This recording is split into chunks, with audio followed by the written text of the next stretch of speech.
नमस्कार दोस्तों, राधे राधे। स्वागत है आपका मेरे चैनल माँ धर्म गंगा में। आज हम श्री सत्यनारायण भगवान के तृतीय अध्याय की कथा सुनेंगे। कथा अगर पसंद आए तो कथा को एक लाइक और चैनल को सब्सक्राइब करना न भूलें। सूत जी बोले, हे श्रेष्ठ मुनियों, अब आगे की कथा कहता हूँ। पहले समय में उल्कामुख नामक एक बुद्धिमान राजा था। वह सत्यवादी और न्यायप्रिय था। प्रतिदिन देव स्थानों पर जाता और निर्धनों को धन देकर उनके कष्ट दूर करता था। उसकी पत्नी कमल के समान मुख वाली तथा सती साध्वी थी। भद्रशिला तट के नदी के तट पर उन दोनों ने श्री सत्यनारायण भगवान का व्रत किया। उसी समय साधु नाम का एक वैश्य आया। उसके पास व्यापार करने के लिए बहुत सा धन भी था। राजा को व्रत करते देखकर वह विनय के साथ पूछने लगा, हे राजन, भक्ति भाव से पूर्ण होकर आप यह क्या कर रहे हैं? मैं सुनने की इच्छा रखता हूँ, तो आप मुझे बताएं।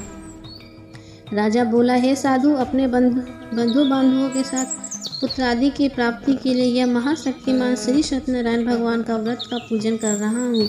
राजा के वचन सुनकर साधु आदर से बोला, हे राजन, मुझे इस व्रत का सारा विधान कहिए। आपके कथनानुसार मैं भी इस व्रत को करूँगा। मेरी भी संतान नहीं है और इस व्रत को करने से निश्चित रूप से मुझे संतान की प्राप्ति होगी। राजा से व्रत का सारा विधान सुन व्यापार के निवृत्त हो अपने घर आया। साधु वैश्य ने अपनी पत्नी को संतान देने वाले इस व्रत का वर्णन कर सुनाया और कहा कि जब मेरी संतान होगी तब मैं इस व्रत को करूँगा। साधु ने इस तरह के वचन अपनी पत्नी लीलावती से कहे। एक दिन लीलावती पति के साथ आनंदित हो सांसारिक धर्म से परित होकर सत्यनारायण भगवान की कृपा से गर्भवती हुई। 10वें महीने में उसके गर्भ से एक सुंदर कन्या ने जन्म लिया। दिनों दिन वह ऐसे बढ़ने लगी जैसे कि शुक्ल पक्ष का चंद्रमा बढ़ता है। माता पिता ने अपने कन्या का नाम कलावती रखा। एक दिन लीलावती ने मीठे शब्दों में अपने पति को याद दिलाया कि आपने सत्यनारायण भगवान के जिस व्रत को करने का संकल्प किया उसे करने का समय आ गया है।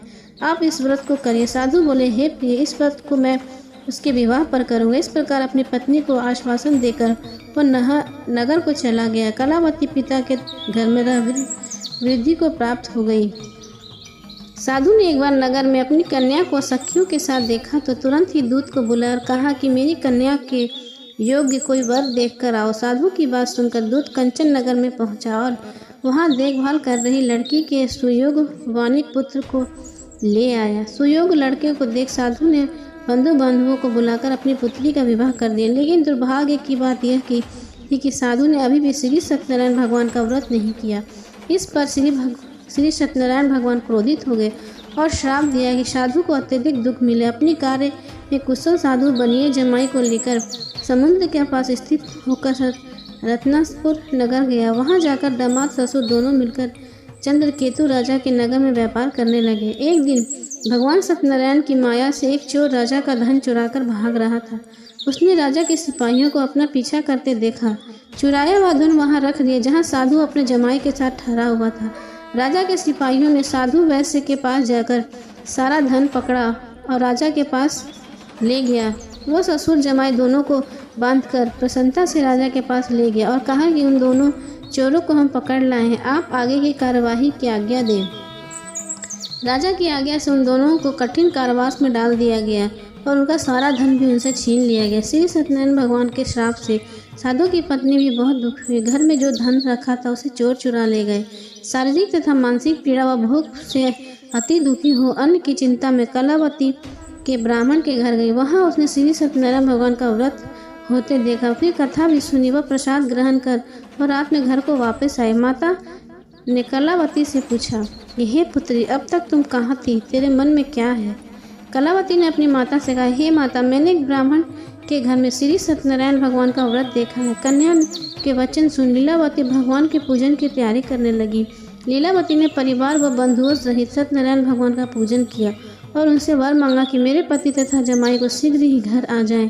साथ ही यह भी प्रार्थना की कि हम सब आपके अपराध क्षमा करें। श्री सत्यनारायण भगवान इस व्रत से संतुष्ट हो गए और राजा चंद्रकेतु को सपने में दर्शन दिया। हे राजन, तुम उन दोनों वैश्यों को छोड़ दो और तुमने उनका जो धन लिया उन्हें वापस कर दो। अगर ऐसा नहीं किया तो मैं तुम्हारा धन व राज्य संतान सभी को नष्ट कर दूंगा। राजा को यह सब कहकर वह अंतर ध्यान हो गए। प्रातःकाल सभा में राजा ने अपना सपना सुनाया। फिर बोले कि बानिक पुत्रों को कैद से मुक्त कर सभा में लाओ।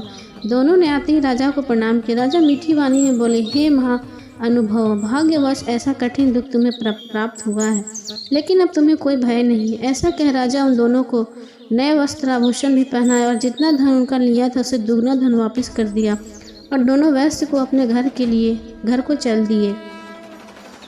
घर पहुंचकर फिर साधु ने भी श्री सत्यनारायण भगवान का व्रत किया। इस तरह से फिर सभी सुखी सुखी रहने लगे। इति श्री सत्यनारायण व्रत कथा तृतीय अध्याय संपूर्ण। श्रीमन नारायण नारायण हरि हरि, भजमन नारायण नारायण हरि हरि, प्रभु की लीला न्यारी न्यारी हरि हरि। बोलो श्री सत्यनारायण भगवान की जय।